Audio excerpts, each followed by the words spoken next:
I'm going to show you something with the Trachycarpus palm trees when it gets really cold. So right now it's around -5 degrees Celsius, and you can see the fronds have turned a little bit darker green.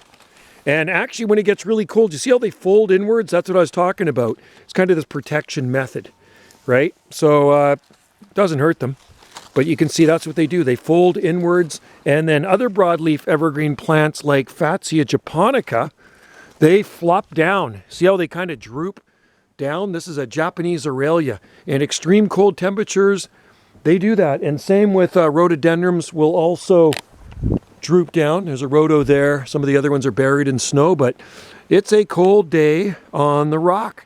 And like I say, it does not hurt these palm trees.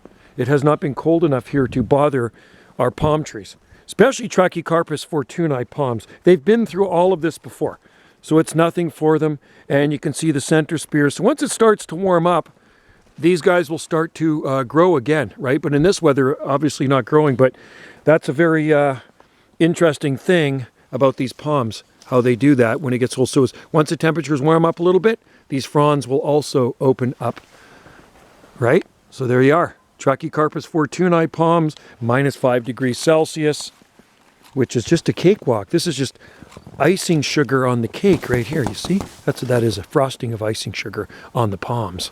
There we go. Check that out. And notice that. Take note of that on your own palm trees when it gets cold. So no, it's not killing your palm trees. That's what they do when it gets really cold. Thanks for watching. Cheers.